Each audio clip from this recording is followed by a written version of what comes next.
Hello students, मैं सुधांशु स्वागत करता हूं आपका आशीष तिवारी यूट्यूब चैनल पर। आशा करता हूं कि आप सभी अच्छे होंगे। मैं इस चैनल के माध्यम से आप सभी के लिए लेकर आया हूं एक वीडियो लेक्चर सीरीज जो बेस है आपके बीए प्रोग्राम के सेकंड सेमेस्टर की भारत की विदेश नीति यानी कि इंडियाज फॉरेन पॉलिसी नाम की एक इम्पोर्टेंट किताब पर, जो कि आपका डिसिप्लिन स्पेसिफिक कोर कोर्स यानी कि डीएससी 4 मेजर पेपर का सब्जेक्ट है।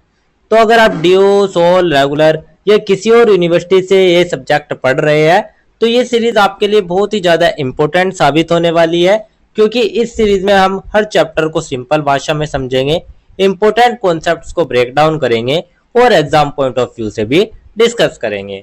तो अगर आप डीओ सोल रेगुलर एनसीवैब एंड अदर किसी के भी सब्जेक्ट को समझना चाहते हैं आसानी से, तो चैनल को सब्सक्राइब जरूर कर लीजिएगा, वीडियो को लाइक कर लीजिएगा और अपने दोस्तों के साथ शेयर करना ना भूले। एंड सोल से रिलेटेड डेली अपडेट्स के लिए आप सभी हमारा व्हाट्सएप चैनल फॉलो कर लीजिएगा। तो चलिए शुरू करते हैं। मैं आपका स्वागत करता हूं बीए प्रोग्राम के सेकंड सेमेस्टर की इंडियाज फॉरेन पॉलिसी सब्जेक्ट के यूनिट नंबर 4 के चैप्टर नंबर फर्स्ट के इस वीडियो लेक्चर में। इससे पहले की वीडियो में हमने यूनिट नंबर 3 के इंपॉर्टेंट टॉपिक डिस्कस किए थे और आज की वीडियो में हम हमारा यूनिट नंबर 4 का चैप्टर नंबर फर्स्ट व्यापार, पर्यावरण और सुरक्षा रणनीति के संबंध में भारत की वार्तालाप शैली के बारे में। तो भाई, क्या आपने कभी सोचा है कि भारत सिर्फ एक देश ही नहीं बल्कि ग्लोबल लेवल पर एक राइजिंग पावर क्यों बन रहा है? तो कैसे इंडिया ट्रेड, इन्वायरमेंट और सिक्योरिटी तीनों में अपनी स्ट्रॉन्ग पोजीशन बना रहा है? तो इसी सब को आज के इस लेक्चर में हम समझेंगे आसान भाषा में। तो चलिए, इस चैप्टर की जो शुरुआत है वो हम सबसे पहले एक छोटे से प्रस्तावना से कर लेते हैं। तो प्रस्तावना में हम देखेंगे तो भाई, आज का जो हमारा समय है वो है हमारा वैश्वीकरण यानी कि ग्लोबलाइजेशन का। तो ग्लोबलाइजेशन के इस दौर में इंडिया की जो फॉरेन पॉलिसी यानी कि उसकी जो विदेश नीति है वो सिर्फ डिप्लोमेसी तक ही सीमित नहीं है, बल्कि इसमें शामिल है वैश्विक व्यापार, इन्वायरमेंट कोऑपरेशन और सिक्योरिटी स्ट्रेटेजीज। तो इंडिया एक एमर्जिंग इकोनॉमी है और इंटरनेशनल ट्रेड में अपनी पोजीशन जो अपनी लगातार मजबूत करता जा रहा है। तो स्टूडेंट, जैसे कि एक स्टूडेंट धीरे धीरे क्लास टॉपर बनता है, वैसे ही जो इंडिया है वो ग्लोबल मार्केट में अपनी पहचान बना रहा है। इसी के साथ साथ अगर आप बात करें इन्वायरमेंट इशू के बारे में, तो इंडिया इन्वायरमेंट इशू में भी एक्टिव है। जैसे कि आप देखें, क्लाइमेट चेंज हो गया, इन्वायरमेंट प्रोटेक्शन हो गया, उस सभी में भी इंडिया की जो भूमिका है वो एक तरीके से सक्रिय रह रही है। तो पर्यावरण के अलावा सुरक्षा यानी कि सिक्योरिटी के क्षेत्र में भी अगर आप बात करें तो नेशनल सोवर्जिनिटी, रीजनल स्टेबिलिटी, ये सब मिलकर भी इंडिया की ग्लोबल इमेज को बनाए रखते हैं। तो भाई, हम ओवरऑल ये कह सकते हैं कि ये जितने भी पहलू है इनका अगर हम एक जगह पर अध्ययन करते हैं तो तभी हमें भारत की समग्र वैश्विक भूमिका और विदेश नीति समझ में आएगी। तो चलिए, ये तो हमारा एक छोटा सा परिचय था। इसके बाद हम बात कर लेते हैं हमारे भारत के वैश्विक व्यापार के बारे में। तो सबसे पहले हम बात करते हैं इंडियन ग्लोबल ट्रेड में कहां खड़ा है। तो इंडिया जो है वो वैश्विक व्यापार में क्या भूमिका निभाता है? तो सबसे पहला पॉइंट आता है वैश्विक व्यापार में भारत की स्थिति को लेकर। तो भारत विश्व की प्रमुख उभरती अर्थव्यवस्थाओं में से एक है। तो भाई, जैसे कि आप सभी जानते हैं, इंडिया जो है वो दुनिया की फास्टेस्ट ग्रोइंग इकोनॉमी में से एक माना जाता है। क्यों? क्योंकि इंटरनेशनल ट्रेड में पार्टिसिपेशन ये लगातार बढ़ा जा रहा है और इंडिया एक मेंबर है वर्ल्ड ट्रेड ऑर्गेनाइजेशन यानी कि WTO, विश्व व्यापार संगठन का भी इंडिया मेंबर माना जाता है। तो WTO के जो रूल्स है उन सभी को फॉलो करते हुए ही जो इंडिया है वो अपने इंटरेस्ट को भी प्रोटेक्ट करता है। तो जैसे कि एक गेम में रूल्स फॉलो करते हुए जीतना, वैसे ही WTO में इंडिया फेयर कंपटीशन करता है।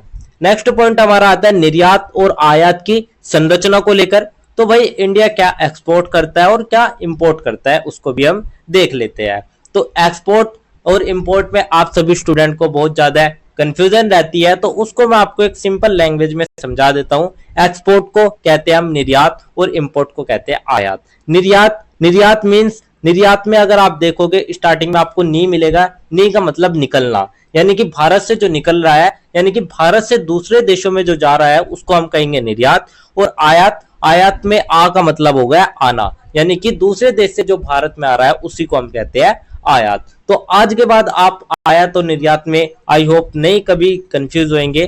तो निर्यात सबसे पहले अगर हम बात करें भारत क्या क्या एक्सपोर्ट करता है, तो मुख्य रूप से अगर आप देखें एक्सपोर्ट की बात अगर आप बात करें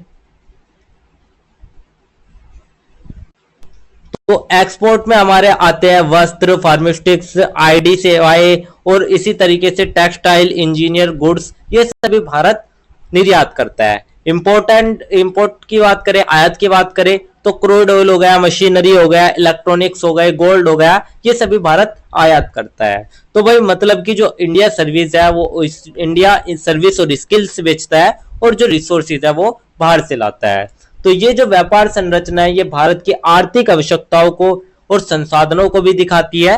नेक्स्ट पॉइंट आता है मुख्य व्यापारिक साझेदार के बारे में अगर हम बात करें तो मुख्य व्यापारिक साझेदार में अगर आप बात करें इंडिया के मेन ट्रेड पार्टनर्स कौन कौन है, तो उनमें आता है यूएसए, चाइना, यूरोपीय संघ, सऊदी अरब, यूएई, ये सभी भारत के कुछ प्रमुख व्यापारिक साझेदार है। जैसे कि आपके बेस्ट फ्रेंड होते हैं वैसे ही कंट्रीज के भी कुछ ट्रेड पार्टनर्स होते हैं। तो इन्हीं देशों के साथ मजबूत व्यापारिक संबंध भी भारत की आर्थिक प्रगति में सहायता प्रदान करते हैं। नेक्स्ट पॉइंट आता है सेवा क्षेत्र का योगदान को लेकर। तो भाई इंडिया की सबसे बड़ी ताकत क्या है, तो इंडिया की सबसे बड़ी ताकत है सर्विस सेक्टर यानी कि सेवा क्षेत्र, विशेषकर आईटी इंडस्ट्री में, बीपीओ सर्विस में और सॉफ्टवेयर एक्सपोर्ट्स में। तो ये जो इंडिया है ये इंडिया को फॉरेन करेंसी अर्न करने में भी मदद करते हैं, यानी कि इससे जो भारत है वो विदेशी मुद्रा भी अर्जन कर सकता है। तो आपने कॉल सेंटर्स या आईटी जॉब्स के बारे में सुना होगा, तो ये ग्लोबल लेवल पर इंडिया को स्ट्रॉन्ग बनाते हैं। नेक्स्ट पॉइंट आता है नीतिगत पहल और सुधार को लेकर। तो भाई इंडिया अपनी पोजीशन और स्ट्रॉन्ग कैसे बना रहा है उसको समझिएगा। तो इसके लिए वो बहुत सारे ऐसे योजनाएं चला रहा है, जैसे कि आप देखें मेक इन इंडिया हो गई, आत्मनिर्भर भारत हो गई या स्टार्टअप इंडिया हो गई।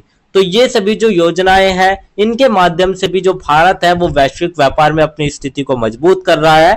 इसी के साथ साथ फ्री ट्रेड एग्रीमेंट यानी कि जिसे हम एफटीए भी कहते हैं, उसमें भी ट्रेड जो रिलेशन है वे एक्सपेंड हो रहे हैं। तो मतलब कि इंडिया जो है वो खुद भी स्ट्रॉन्ग बन रहा है और बाकी देशों से भी स्मार्ट तरीके से जुड़ रहा है। तो भाई अभी तक हमने समझा कि जो इंडिया है वो ग्लोबल ट्रेड में तेजी से आगे बढ़ रहा है, अपनी इकोनॉमी और पॉलिसीज के जरिए स्ट्रॉन्ग बन रहा है। अब इसके बाद हम समझ लेते हैं हमारे भारत के व्यापार के रास्ते में बाधाओं को लेकर।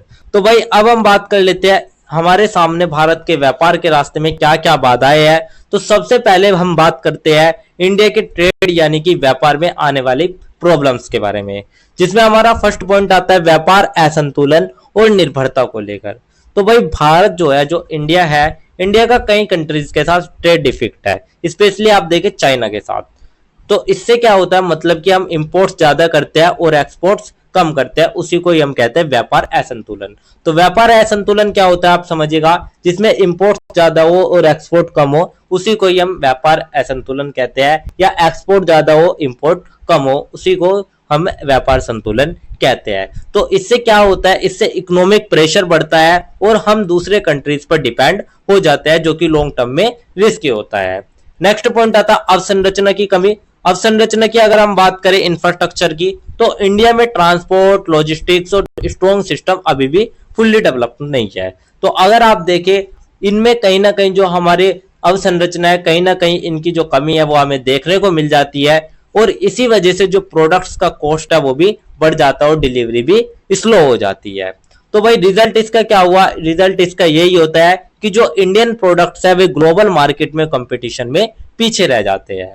नेक्स्ट पॉइंट आता है तकनीकी और गुणवत्ता मानक को लेकर, यानी कि टेक्नोलॉजी एंड क्वालिटी स्टैंडर्ड्स के बारे में।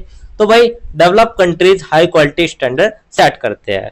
तो अगर आप देखिए इंडिया के जो प्रोडक्ट्स है वे कभी कभी उन स्टैंडर्ड्स को मीट नहीं कर पाते, और इसी वजह से जो एक्सपोर्ट्स है उसमें प्रॉब्लम आती है और ग्लोबल मार्केट में एंट्री मुश्किल हो जाती है। नेक्स्ट पॉइंट आता है नीतिगत और प्रशासनिक बाधाओं को लेकर, यानी कि पॉलिसी और एडमिनिस्ट्रेटिव इशू के बारे में। तो कुछ जटिल नियम, कॉम्प्लेक्स रूल्स जैसे कि टैक्स और ब्यूरोक्रेसी, ये भी हमारे लिए एक बहुत ही बड़ी प्रॉब्लम हो जाती है, जो कि हमारे ट्रेड यानी कि व्यापार को प्रभावित करते हैं। तो हाँ, अगर आप देखें जीएसटी जैसे जो रिफॉर्म्स है उनसे सिचुएशन थोड़ी बेटर हो चुकी है, लेकिन अभी भी काफी चैलेंजेस हमारे सामने बने हुए हैं। नेक्स्ट आता है ग्लोबल कंपटीशन यानी कि वैश्विक प्रतिस्पर्धा को लेकर।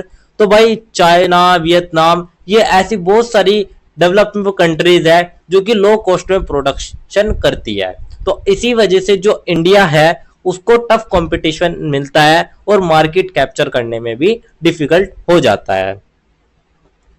तो यही था भाई हमारा व्यापार, भारत के व्यापार के रास्ते में बाधाएं। इसके बाद जो हमारा नेक्स्ट पॉइंट आता है वो आता है पर्यावरण के क्षेत्र में वार्तालाप को लेकर। तो भाई अब हम बात कर लेते हैं इन्वायरमेंट यानी कि पर्यावरण से जुड़ी ग्लोबल डिस्कशन के बारे में, जिसमें हमारा सबसे पहला पॉइंट आता है जलवायु परिवर्तन और वैश्विक सहयोग को लेकर यानी कि क्लाइमेट चेंज और ग्लोबल कोऑपरेशन। तो भाई सबसे पहले आप समझिएगा क्लाइमेट चेंज होता क्या है। तो जलवायु परिवर्तन यानी कि अगर आप देखें जो हमारी जलवायु होती है, अगर उसमें हमारे वायुमंडल में, हमारे जो वायुमंडल है उसमें किसी गैस की मात्रा अधिक या कम होती रहती है तो उसी को ही हम जलवायु परिवर्तन कहते हैं। तो क्लाइमेट चेंज जो है वो एक ग्लोबल प्रॉब्लम है, इसको कोई एक कंट्री सोल्व नहीं कर सकता, बल्कि इसके लिए अंतरराष्ट्रीय सहयोग यानी कि इंटरनेशनल कोऑपरेशन जरूरी हो जाता है। तो इंडिया भी पेरिस एग्रीमेंट जैसे जो ग्लोबल एफर्ट्स है उसमें एक्टिवली पार्टिसिपेट करती है ताकि जो जलवायु परिवर्तन है उसको रोका जा सके। नेक्स्ट पॉइंट आता है भारत का दृष्टिकोण। तो भारत का क्या दृष्टिकोण है भाई, तो इंडिया जो है वो कॉमन बट डिफरेंटेड रिस्पॉन्सिबिलिटीज यानी कि जो हमारा सीबीडीआर का सिद्धांत है उसको सपोर्ट करता है। तो इसका मतलब क्या हुआ, सीबीडीआर का सिद्धांत कहता क्या है, तो इसका मतलब है कि सब कंट्रीज रिस्पॉन्सिबल नहीं है, लेकिन जो डेवलप कंट्रीज है उनको ज्यादा रिस्पॉन्सिबिलिटी लेनी चाहिए। यानी कि एक तरीके से इसका जो कारण है वो है तो सभी कंट्रीज, लेकिन जो डेवलप कंट्रीज है उन्होंने ज्यादा नुकसान पहुंचाया तो उन्हें ज्यादा रिस्पॉन्सिबिलिटी मिलनी चाहिए, क्योंकि उन्होंने हिस्टोरिकली ज्यादा पोल्यूशन किया है तो उनकी जो जिम्मेदारी है वो बहुत ही ज्यादा जरूरी है। तो इसीलिए जो संतुलन है वो बनाना बहुत जरूरी हो जाता है। नेक्स्ट पॉइंट हमारा आता है नवीकरणीय ऊर्जा और पहल को लेकर यानी कि रिन्यूएबल एनर्जी इनिशिएटिव्स के बारे में। तो भाई इंडिया सोलर और वाइंड एनर्जी पर फोकस कर रहा है। जैसे कि आप देखें उसने अभी आईएसए जिसे हम इंटरनेशनल सोलर अलायंस यानी कि अंतरराष्ट्रीय सौर गठबंधन भी कहते हैं, तो इससे जो क्लीन एनर्जी है वो प्रमोट होती है और जो कार्बन इमिशन है यानी कि जो कार्बन उत्सर्जन है उसमें भी कमी आती है। नेक्स्ट पॉइंट आता है अंतरराष्ट्रीय मंचों पर भूमिका को लेकर। तो भाई अंतरराष्ट्रीय मंच में भी इंडिया की जो भूमिका है वो बहुत ही ज्यादा महत्वपूर्ण हो जाती है। आप देखें इंडिया जो है वो G20, COP, ये ऐसे बहुत सारे प्लेटफॉर्म्स है जहां पर एक्टिवली पार्टिसिपेट करता है। तो ये डेवलपिंग कंट्रीज के इंटरेस्ट को भी रिप्रेजेंट करते हैं। तो यही थे भाई हमारे पर्यावरण के क्षेत्र में वार्तालाप। इसके बाद नेक्स्ट टॉपिक हमारा आता है सुरक्षा रणनीति को लेकर। तो अब लास्ट पार्ट हम बात करते हैं इंडिया की सिक्योरिटी स्ट्रेटेजी के बारे में। तो सबसे पहले जो इसमें पॉइंट आता है वो आता है राष्ट्रीय सुरक्षा की अवधारणाओं को लेकर। तो सबसे पहले आप समझिएगा कि जो हमारा सिक्योरिटी है यानी कि जो हमारी नेशनल सिक्योरिटी है वो आखिर है क्या। तो इंडिया की जो सिक्योरिटी स्ट्रेटेजी है उसका मेन उद्देश्य क्या है, उसका मेन उद्देश्य है सोवर्जिनिटी को प्रोटेक्ट करना यानी कि संप्रभुत्व को बनाए रखना, क्षेत्रीय अखंडता और आंतरिक स्थिरता की रक्षा करना। तो इसमें अगर आप देखें इसमें मिलिट्री, डिप्लोमेसी और इकोनॉमिक इन सभी टूल्स का कॉम्बिनेशन यूज देखने को मिलता है। तो स्टूडेंट अभी तक हमने देखा कि जो इंडिया है वो ट्रेड में क्या चैलेंजेस लेती है, एनवायरमेंट में उसका क्या रोल है और सिक्योरिटी स्ट्रेटेजीज के बेस पे आइडिया क्या है। इसके बाद जो हमारा नेक्स्ट पॉइंट आता है वो हमारा आता है रक्षा क्षमता और आधुनिकीकरण को लेकर यानी कि डिफेंस मॉडर्नाइजेशन को लेकर। तो भाई इंडिया अपनी मिलिट्री को मॉडर्न बना रहा है एडवांस टेक्नोलॉजी और नए वेपन्स और बेटर ट्रेनिंग के थ्रू। तो भाई साथ ही जो हमारा मेक इन इंडिया है उसमें जैसी जो योजनाएं हैं उनके अंडर भी डिफेंस प्रोडक्शन को भी बूस्ट किया जा रहा है ताकि हम दूसरे कंट्रीज पर डिपेंड कम हो जाए। नेक्स्ट पॉइंट आता है सीमा सुरक्षा और निगरानी को लेकर। तो भाई इंडिया अपने बॉर्डर्स को सिक्योर करने पर स्पेशल फोर्स कर रहा है। तो इसके लिए अगर आप देखें surveillance system, borders, roads, bridge और इंफ्रास्ट्रक्चर डेवलप किया जा रहा है और इसका जो मेन गोल है वो है इन्फ्लेशन रोकना और बॉर्डर एरियाज को स्ट्रॉन्ग बनाना। नेक्स्ट पॉइंट आता है आतंकवाद विरोधी रणनीति यानी कि एंटी टेररिज्म स्ट्रेटेजी जिसे हम बोलते हैं। तो भाई इंडिया टेररिज्म से लड़ने के लिए स्ट्रॉन्ग सिक्योरिटी मेजर यूज करता है। इसमें इंटेलिजेंस एजेंसीज, इंटरनेशनल कोऑपरेशन और बहुत सारे मॉडर्न टेक्नोलॉजी का भी यूज किया जाता है। तो साथ ही टेरर नेटवर्क को तोड़ने के लिए स्टेट एक्शन भी लिए जा रहे हैं। नेक्स्ट आता है समुद्री सुरक्षा और इंडो पैसिफिक रणनीति को लेकर।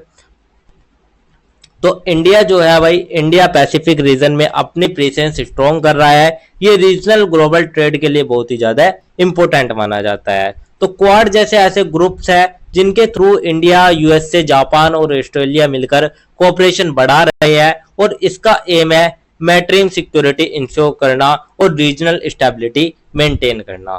तो भाई यही था हमारा सुरक्षा रणनीति को लेकर। इसके बाद जो हमारा नेक्स्ट टॉपिक आता है वो हमारा ओवरऑल पूरे आंसर का, पूरे चैप्टर का एक छोटा सा निष्कर्ष या एक छोटा सा कंक्लूजन आता है। तो अब हम बात करते हैं पूरे चैप्टर के कंक्लूजन के बारे में। तो भाई इंडिया का जो ग्लोबल ट्रेड है, इन्वायरमेंट है, कोऑपरेशन है, सिक्योरिटी स्ट्रेटजीज है, ये सब उसकी फॉरेन पॉलिसी को इंपॉर्टेंट पिलर्स मानते हैं। तो यही जो फैक्टर्स है यही डिसाइड करते हैं कि इंडिया वर्ल्ड स्टेज पर कैसे परफॉर्म कर रहा है। इसी के साथ साथ इंडिया जो है उसने ट्रेड में काफी प्रोग्रेस की है, लेकिन अभी भी उसके सामने कुछ चैलेंजेस एग्जिस्ट करते हैं और इन्हीं प्रॉब्लम्स को सोल्व करके ही जो इंडिया है वो अपनी ग्लोबल कॉम्पिटिटिवनेस को और ज्यादा स्ट्रॉन्ग बना सकता है। नेक्स्ट आता है पर्यावरण के बारे में। अगर हम बात करें तो पर्यावरण के क्षेत्र में भी जो इंडिया है वो एक बैलेंस अप्रोच फॉलो करता है, डेवलपमेंट और कंजर्वेशन दोनों को ही साथ लेकर चलता है। तो इसी वजह से जो इंडिया है वो ग्लोबल लेवल पर एक रिस्पॉन्सिबल लीडर बन रहा है। नेक्स्ट अगर हम बात करें सिक्योरिटी के बारे में, तो सिक्योरिटी के एरिया में भी जो इंडिया है वो अपनी पावर कंटिन्यूसली इंक्रीज कर रहा है। वो इंटरनल और एक्सटर्नल दोनों ही प्रकार के जो चैलेंजेस है उनको इफेक्टिवली हैंडल करने की कैपेबिलिटी बिल्ड कर रहा है। तो भाई इसी तरीके से जो इंडिया है वो एक बैलेंस और रिस्पॉन्सिबल फॉरेन पॉलिसी के थ्रू ग्लोबल स्टेज पर एक स्ट्रॉन्ग और ट्रस्टवर्थी नेशन के रूप में उभर रहा है। तो भाई यही था हमारा एक छोटा सा निष्कर्ष, एक छोटा सा कंक्लूजन, जिसके साथ ही हमारा यूनिट नंबर 4 का चैप्टर नंबर 1 भी कंप्लीट होता है। तो स्टूडेंट यही था हमारा यूनिट नंबर 4 का चैप्टर नंबर 1, जिसके इंपॉर्टेंट टॉपिक्स मैंने आपको शॉर्ट्स में एक्सप्लेन कर दिए हैं। अगर किसी स्टूडेंट को ये पीडीएफ या नोट्स चाहिए होंगे तो आप हमारे टेलीग्राम चैनल को ज्वाइन कर लीजिएगा, वहां आपको ये नोट्स मिल जाएंगे। एंड अगर किसी भी स्टूडेंट का कोई भी डाउट या क्वेरी होती है तो आप हमारे कमेंट सेक्शन में या इंस्टा पेज को फॉलो करके भी पूछ सकते हैं। डेली अपडेट्स के लिए आप सभी हमारा व्हाट्सएप चैनल ज्वाइन कर लीजिएगा। और अगर आपको ये लेक्चर उपयोगी लगा तो वीडियो को लाइक करें, चैनल को सब्सक्राइब करें और अगले अध्याय के लिए तैयार रहिएगा, जहां हम बात करेंगे हमारे यूनिट नंबर 4 के चैप्टर नंबर 2 के बारे में। तो आप सभी का बहुत बहुत धन्यवाद। मिलते हैं नेक्स्ट वीडियो में।